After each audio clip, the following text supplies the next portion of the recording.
السلام علیکم 79 نیوز کے ساتھ میں ہوں ساجد رائون۔ سب سے پہلے ایک اہم خبر، قومی اور سماجی رہنما راؤ وسیم اور راجپوت قومی الائنس کے زیر اہتمام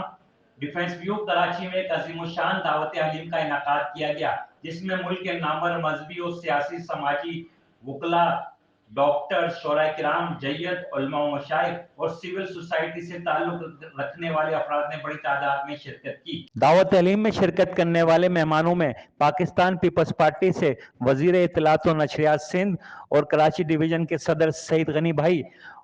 اور پی ایس 104 کے جنرل سیکریٹری فرحان غنی بھائی، یو سی 2 اور یو سی 6 کے صدر ندیم خیالی، یو سی 6 اور یو سی 2 کے جنرل سیکریٹری اسلم صابر، پاکستان پیپلز پارٹی کے رہنما اصغر بہاری اور پرویز ملک، عارف حسین، فدا تنولی کے علاوہ ایم کیو ایم پاکستان رابطہ کمیٹی کے رکن اور سابق سٹی ناظم وسیم اختر بھائی، ایم کیو ایم کے عبد القادر خانزادہ راجپوت بھائی، محمود آباد کے سیکٹر انچارج عامر شاہ بھائی، جوائنٹ سیکٹر انچارج نظام الہی بھائی، یو سی 2 کے سینئر ممبر رانا ساجد بھائی بھی شریک ہوئے۔ پاکستان مسلم لیگ کاف کے رہنما اور سابق نائب سٹی ناظم طارق حسن بھائی نے خصوصی شرکت کی کہ پاکستان تحریک انصاف سے کراچی کے نائب صدر سبحان ساحر، نور حیات خٹک، شاہد رند، پاک سرزمین پارٹی کے مرکزی رہنما سابق صوبائی وزیر شبیر قائم خانی، انجمن نوجوان اسلام پاکستان کے سربراہ علامہ سلیم اتاری کے علاوہ راجپوت نظریاتی سنگت کے چیئرمین رانا ندیم سلیم، راؤ خاور، رانا گلزار تاج، رانا نوید،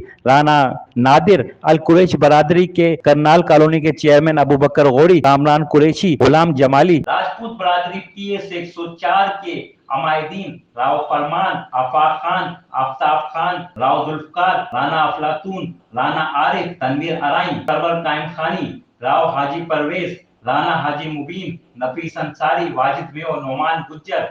راؤ صالح محمد، غوث خان، فتح خان، ظاہر شاہ خان، مزمل قریشی، جمیل بھائی، اکرم ارائن، محمد لاکھے بھائی اور Manzoor colony sector D E F اور ڈیفنس بیو کے عوام نے بڑی تعداد میں شرکت کی۔ راجپوت قومی الائنس کے مرکزی چیئرمین راؤ ندیم نے کہا، نفرت مٹاؤ، محبت بڑھاؤ، امن، محبت، بھائی چارہ، یہی ہے پیغام ہمارا۔ انہوں نے دعوت علیم میں آنے والے تمام سیاسی، سماجی اور سول سوسائٹی کے افراد کا تہہ دل سے شکریہ ادا کیا۔ انہوں نے کہا کہ تمام آنے والے مہمانان گرامیوں کا بہت مشکور ہوں اور ہم مستقبل میں بھی اسی طرح اتحاد کا مظاہرہ کرتے رہیں گے اور ملک پاکستان کو امن کا گہوارہ بنائیں گے۔ رپورٹ کر رہے ہیں ساجد رائون، 79 نیوز کراچی۔